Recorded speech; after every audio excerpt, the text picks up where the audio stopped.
Hello everyone, welcome to আনচ্যাপ্টারে তোমাদের সকলকে স্বাগতম জানাই। এর আগে যে ভিডিওটা ছিল সেটা ছিল কি ছিল এর আগে ভিডিও ছিল চন্দ্রগুপ্ত মৌর্য সম্বন্ধে। ঠিক আছে, এর আগে চন্দ্রগুপ্ত মৌর্য সম্বন্ধে ভিডিও ছিল। এইবার এখন হবে মৌর্য বংশের। চন্দ্রগুপ্ত মৌর্য ছিল মৌর্য বংশের প্রতিষ্ঠাতা। ঠিক আছে, চন্দ্রগুপ্ত মৌর্যের পুত্র হলো বিন্দুসার। ঠিক আছে, চন্দ্রগুপ্ত মৌর্য মৃত্যুর পর তার পুত্র সিংহাসনে বসেন। ঠিক আছে, তিনি অমিত ঘাত উপাধি কে নেয় বিন্দুসার। অমিত ঘাত কথার অর্থ হচ্ছে শত্রু হননকারী। ঠিক আছে, উপাধি গ্রহণ করে।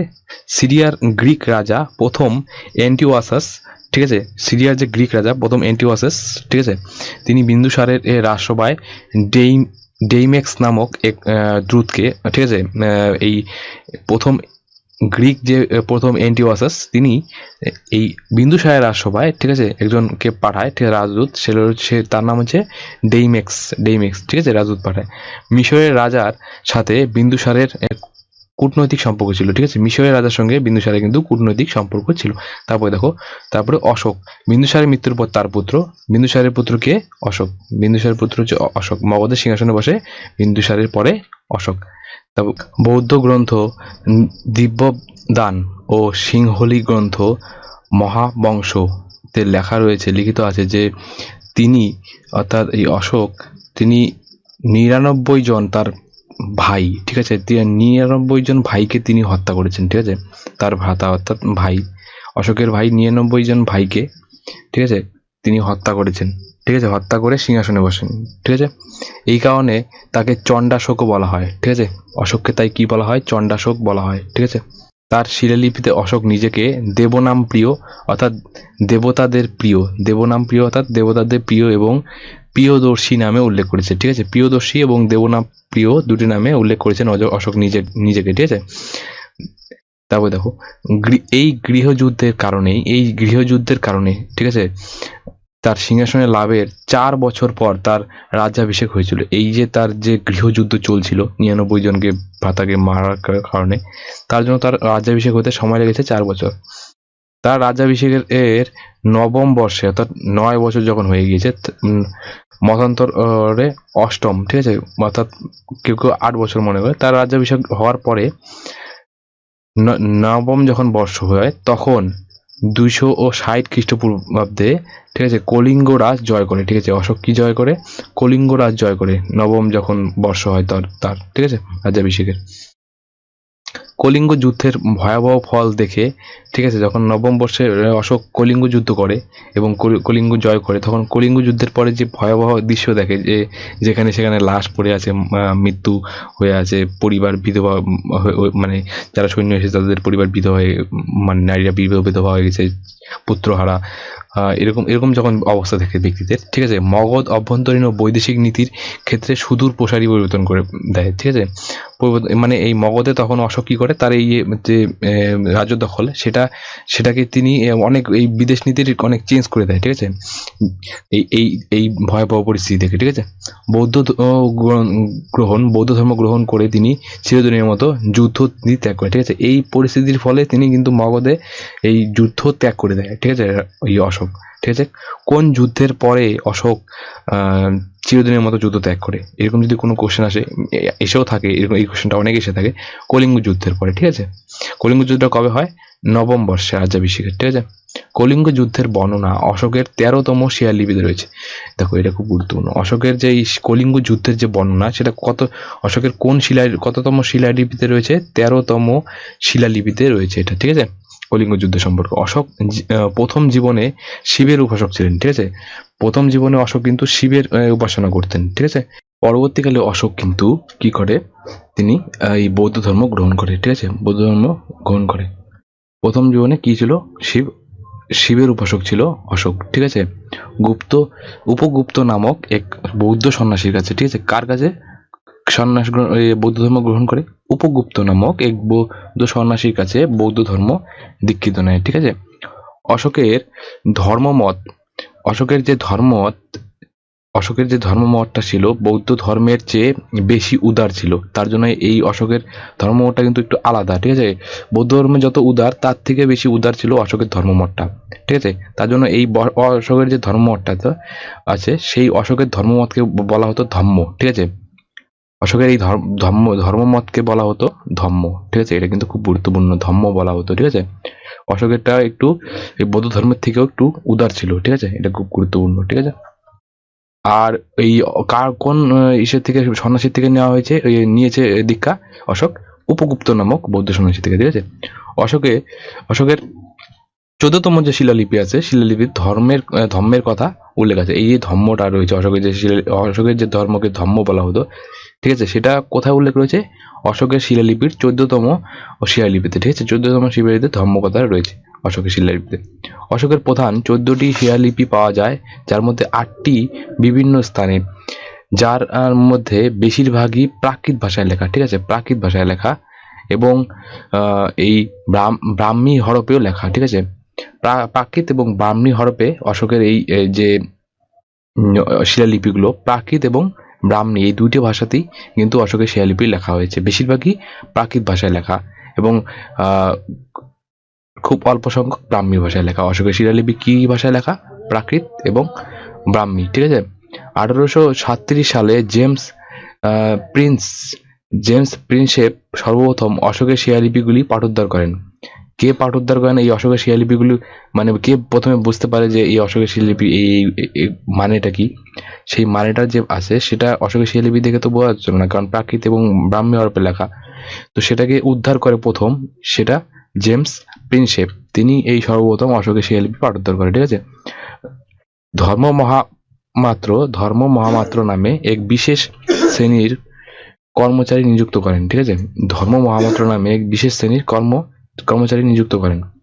তাদের কাজ ছিল ভগবান বুদ্ধের বাণী প্রচার করা।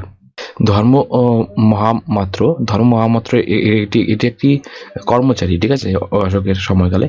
যার কি কাজ ছিল? তার কাজ ছিল ভগবান বুদ্ধের বাণী প্রচার করা, ঠিক আছে। ভগবান বুদ্ধের বাণী প্রচার করার জন্য কি একজন কর্মচারী রেখেছিলেন, ধর্ম মহামাত্র, ঠিক আছে। পাটলিপুত্রে তিনি তৃতীয় বৌদ্ধ সম্মেলন আহ্বান করেন, ঠিক আছে। পাটলিপুত্রে অর্থাৎ এই বিহারে বর্তমান তৃতীয় যে বৌদ্ধ সম্মেলন সেটার আহ্বান করেন অশোক। তার পুত্র মহেন্দ্র ও এটা এরকম আসতে পারে অশোকের সময় কোন বৌদ্ধ সম্মেলন হয়? তাহলে তৃতীয়, ঠিক আছে। এটা কিন্তু খুব গুরুত্বপূর্ণ একটি প্রশ্ন, ঠিক আছে। তার পুত্র মহেন্দ্র এবং তার কন্যা সংঘমিত্রা সিংহলে অর্থাৎ শ্রীলঙ্কা বৌদ্ধ ধর্ম প্রচার করেছিলেন, ঠিক আছে। তার পুত্র নাম কি? মহেন্দ্র, এবং তার কন্যার নাম সংঘমিত্রা কি করেছে? সিংহলে অর্থাৎ বর্তমানে যে শ্রীলঙ্কা, সেখানে গিয়ে বৌদ্ধ ধর্ম প্রচার করে। তাহলে এই শ্রীলঙ্কাতে যে বর্তমান বৌদ্ধ ধর্মের অনেক লোক রয়েছে, সেইটা কার দ্বারা প্রচারিত হয়েছে এই বৌদ্ধ ধর্মটা এখান এই উত্তর ভারত থেকে? সেটা ওই তার পুত্র, অশোকের পুত্র মহেন্দ্র এবং তার কন্যা সংঘমিত্রার দ্বারা, ঠিক আছে। তিনি ঘোষণা করেন যে সব মুনিষে পজা মমা, ঠিক আছে, সব মুনিষে পজা মমা, অর্থাৎ সব মানুষই আমার সন্তান, এটা প্রচার করেন, ঠিক আছে। অশোক কি প্রচার করেন? যে সব মুনিষে পজা মমা, অর্থাৎ সব মানুষই আমার সন্তান। অশোক বহু অতিথিশালা এবং মানুষ ও পশুর জন্য চিকিৎসালয় স্থাপন করে, ঠিক আছে। অশোক কি স্থাপন করে? অতিথিশালা স্থাপন করে, ঠিক আছে। এবং মানুষ এবং পশু দুজনের জন্যই কিন্তু চিকিৎসা ব্যবস্থা এই প্রথম অশোকই তৈরি করে, ঠিক আছে। পশুর জন্য চিকিৎসা ব্যবস্থা তৈরি করে। উত্তরপ্রদেশের সারনাথে, ঠিক আছে, উত্তরপ্রদেশের সারনাথে প্রাপ্ত সিংহস্তম্ভ, উত্তরপ্রদেশে যে একটা সিংহস্তম্ভ পাওয়া যায়, ঠিক আছে, যেটা বর্তমানে অশোক স্তম্ভ যে ভারতের যে প্রতীকী চিহ্ন একটা, তো সেখানে অশোক স্তম্ভ সেই প্রাপ্ত অশোকের যে সিংহস্তম্ভ সে এই সারনাথে রয়েছে উত্তরপ্রদেশে, সেই অশোক স্তম্ভ নামে পরিচিত, যা অশোক স্তম্ভ নামে পরিচিত এই সারনাথে প্রাপ্ত সিংহ যে স্তম্ভটা রয়েছে। বর্তমানে ভারতের জাতীয় প্রতীক, এই যে যা বললাম, ভারতের জাতীয় প্রতীক হিসাবে এই অশোক স্তম্ভ অর্থাৎ সেই প্রাপ্ত স্তম্ভটা সিংহের ব্যবহার করা হয়, ঠিক আছে। অশোক সেটা নির্মাণ করেছিল, ঠিক আছে। কোথায় রয়েছে ওই অশোক স্তম্ভটার অরিজিনাল, যেটা অশোক নির্মাণ করেছে? সারনাথে, উত্তরপ্রদেশে, ঠিক আছে। তারপরে দেখো, এই স্তম্ভ শীর্ষে চারটি এশীয় সিংহ, ঠিক আছে, অর্থাৎ এশিয়ার যে সিংহগুলো রয়েছে, চারটি এশীয় সিংহ পরস্পরের দিকে পিঠ করে, অর্থাৎ এইদিকে একটা পিঠ, এইদিকে একটা মুখ করে রয়েছে, এইদিকে একটা মুখ করে রয়েছে, ওই পাশে একটা মুখ করে রয়েছে আর এই পাশে একটা মুখ করে রয়েছে, চারদিকে চারটা মুখ করে রয়েছে, বসে আছে। ঠিক আছে, এই 4টি সিংহ যে ভিত্তিভূমির ওপর দণ্ডায়মান, সেখানে একটি হাতি, একটি ঘোড়া, একটি ষাঁড়, একটি সিংহের মূর্তি খোদিত আছে। মানে এই 4টি ইসের নিচে নিচে খোদিত আছে কি, হাতি একটি, ঘোড়া একটি, ষাঁড় একটি এবং সিংহ একটি। ঠিক আছে, এর যাদের মধ্যে একটি করে ধর্মচক্র রয়েছে। এই যে চারটি করে যে একটি ঘোড়া এবং একটি ষাঁড় রয়েছে, তার মাঝখানে কিন্তু একটি করে অশোক স্তম্ভ রয়েছে। ঠিক আছে, অশোকের আমলে নির্মিত যে স্তূপগুলো রয়েছে, এই স্তূপগুলো, সেটাকে সাঁচির স্তূপ সর্ববৃহৎ ছিল। ঠিক আছে, এই স্তূপগুলির মধ্যে সব থেকে যে বড় স্তূপ, অর্থাৎ এই যে বিভিন্ন স্তূপ থেকেই কিন্তু এই অশোক স্তম্ভটা নেওয়া হয়েছে। তো এই স্তূপগুলো রয়েছে, তো এই স্তূপগুলোর মধ্যে যে সব থেকে বড় স্তূপ নির্মাণ করেছিল অশোক, সেটা হলো এই সাঁচির একটা স্তূপ। সাঁচিতে যে স্তূপটা রয়েছে সেটা। ঠিক আছে, বরাবর পাহাড়ে অশোক নির্মিত চৈত্য ও গুহা মন্দির খুবই বিখ্যাত। ঠিক আছে, বরাবর পাহাড়ে অশোক নির্মিত, ঠিক আছে, বরাবর পাহাড়ে অশোক নির্মিত যে চৈত্য বা গুহা মন্দির খুবই বিখ্যাত ছিল। ঠিক আছে, বরাবর পাহাড়ে স্থাপত্যের মধ্যে লোমশ ঋষি গুহা স্থাপত্য ও নাগার্জুনী গুহা স্থাপত্য অন্যতম। ঠিক আছে, তাহলে এই গুহাগুলির মধ্যে কোন গুহা দুটি গুরুত্বপূর্ণ, সেটা লোমশ ঋষির যে গুহা স্থাপত্য করেছে এবং নাগার্জুনী যে গুহা স্থাপত্য করেছে, সেই দুটো অন্যতম। ঠিক আছে, এটা কোথায় রয়েছে, বরাবর পাহাড়ে। ঠিক আছে, তার ধর্ম প্রচারের ফলে পালি ভাষা সর্বভারতীয় ভাষার পরিণত হয়। ঠিক আছে, তার এই ধর্ম প্রচারের ফলে কি হয়, পালি ভাষা কিন্তু সারা ভারতবর্ষে ছড়িয়ে যায়। অর্থাৎ দেখো, পালি ভাষায় কিন্তু এই বৌদ্ধ গৌতম বুদ্ধ কিন্তু পালি ভাষাতেই তার এই ধর্মপ্রচার শুরু করেছিল, এবং এই ধর্মপ্রচারের ফলে অশোকও কিন্তু সেই একই কাজ করেছিল, পালি ভাষায় ধর্মটা প্রচার করা শুরু করে। এর ফলে সারা ভারতেই পালি ভাষার প্রচলনটা বাড়তে শুরু করে। ঠিক আছে, এই ভাষায় গ্রন্থাদি রচিত হতে থাকে, এই পালি ভাষায় গ্রন্থ রচিত হওয়া শুরু করে। তার ফলে তার আমলে ব্রাহ্মী ও খারষ্ঠী লিপি ভারতের সর্বত্র প্রচলিত ছিল। ঠিক আছে, এই অশোকের সময় কিন্তু প্রাকৃত ভাষায় লিখেছে, ওই লিপিগুলো প্রাকৃত ভাষায় এবং ব্রাহ্মী ভাষায়, এবং এই অশোকের সময় কিন্তু ব্রাহ্মী ও খারষ্ঠী ভাষাও কিন্তু প্রচলিত ছিল। ঠিক আছে, সর্বত্র প্রচলিত ছিল। অশোকের মৃত্যু কখন হয়, 232 খ্রিস্টপূর্বাব্দে। এরপরেই কিন্তু বিশাল মৌর্য সাম্রাজ্য ভেঙে পড়ে। অশোক যখন মারা যায়, তারপর কিন্তু এই মৌর্য সাম্রাজ্য বিস্তারও ভেঙে যায়, আর হলো মৌর্য সাম্রাজ্যটাও ভেঙে যায় আস্তে আস্তে। ঠিক আছে, এই বংশের শ্রেষ্ঠ সম্রাট বৃহদ্রথকে হত্যা করে সৈন্য দিয়ে, অর্থাৎ এই শেষ সম্রাট, এই যে মৌর্য বংশের যে শেষ সম্রাট রয়েছে, সর্বশেষ যে সম্রাট রয়েছে বৃহদ্রথ, মৌর্য বংশের সর্বশেষ সম্রাটকে বৃহদ্রথ, তাকে কে হত্যা করে, তাকে হত্যা করে সৈন্যাধ্যক্ষ, অর্থাৎ সৈন্যদের যে মধ্যে যে প্রধান, অর্থাৎ সেনাপতির যে প্রধান, তিনি, অর্থাৎ বৃহদ্রথের যে মেইন প্রধান সেনাপতি, তিনি পুষ্যমিত্র শুঙ্গ, অর্থাৎ এই সেনাধ্যক্ষ, তার নাম কি ছিল, পুষ্যমিত্র শুঙ্গ, এবং এই পুষ্যমিত্র শুঙ্গ তাকে হত্যা করে সিংহাসনে বসায়। তারপরে এই মগধের যে সাম্রাজ্য রয়েছে, মগধের যে মৌর্য সাম্রাজ্য, সেটা শেষ হয়ে যায়, এবং কি হয়, মগধের শুঙ্গ বংশের প্রতিষ্ঠা হওয়া শুরু করে। কারণ পুষ্যমিত্র শুঙ্গ ওই বৃহদ্রথ সর্বশেষ মৌর্য বংশের যে সম্রাট ছিল, তাকে হত্যা করে নিজে দখল করে দেয় সিংহাসন। ঠিক আছে, মৌর্য যুগের সমাজ জীবন জমি থেকে উৎপন্ন ফসলের 1/4 থেকে যখন মৌর্য যুগে যে সমাজ জীবন ছিল, সেটা কিরকম ছিল সেটা আলোচনা করি। ঠিক আছে, জমি থেকে উৎপন্ন ফসল 1/4 থেকে 1/6 রাজাকে কর বা ভাগ দিতে হতো। ঠিক আছে, তাহলে 1/4, ঠিক আছে, 1/4 এবং 1/6, ঠিক আছে, এটা কাকে ভাগ দিতে হতো, এটা রাজাকে কিন্তু ভাগ দিতে হতো। এই মানে 1/4 এবং 1/6 তাদের বিভিন্ন ভাগ করা থাকতো, যে কাকে 1/4 দিতে হবে, কাকে 1/6 দিতে হবে। ঠিক আছে, তো এইটাকে কি বলা হতো, রাজাকে এটা কর বা ভাগ হিসেবে দিতে হতো। রাজার খাস জমিকে সীতা বলা হতো। ঠিক আছে, রাজার যেটা খাস জমি, অর্থাৎ যেটা ওই এখন গভর্নমেন্টের যেসব জমি রয়েছে, সেটা গভর্নমেন্টের জমি, আর সেটা ওই রাজার আমলে যে জমিগুলো ছিল, ঠিক আছে, মৌর্য যুগে, সেই জমির নাম ছিল সীতা জমি। ঠিক আছে, সীতা নাম বলা হতো সেই জমিগুলোকে, যেটা রাজার অধীনে। এবং বলি বা অতিরিক্ত রাজস্ব ও ভূমি রাজস্ব আদায় করতেন, ঠিক আছে। অর্থাৎ যে ট্যাক্স যে প্রথা ছিল, ঠিক আছে, এই ট্যাক্স প্রথা কিন্তু তাকে বলি বলা হতো, ঠিক আছে, মৌর্য যুগে বলি বলা হতো, ঠিক আছে। তোমরা এখানে বলবে যে বলি অন্য আরেকটা কোন যুগে বলি বলা হতো, সেম কমেন্ট করে বলবে, ঠিক আছে। আমরা এর আগে তুমি যদি এর আগের পার্টগুলো দেখে থাকো, ঠিক আছে, এর আগের যে ভিডিওগুলো দেখে থাকো ভারতের ইতিহাসের এই প্লেলিস্ট থেকে, তাহলে তোমরা অবশ্যই বলতে পারবে যে বলি অন্য কোন যুগে এই ব্যবস্থা ছিল, বলি ট্যাক্সকে বলি বলা হতো, ঠিক আছে। তারপর দেখো, মৌর্য যুগে তো বলাই হতো অতিরিক্ত ভূমি রাজস্ব আদায়, ঠিক আছে, এটা ট্যাক্স। বৌদ্ধ ও গ্রন্থ বৌদ্ধ গ্রন্থ ও মিলিন্দ পঞ্জহ তে 5 রকমের বৃত্তি বা পেশার উল্লেখ আছে, ঠিক আছে।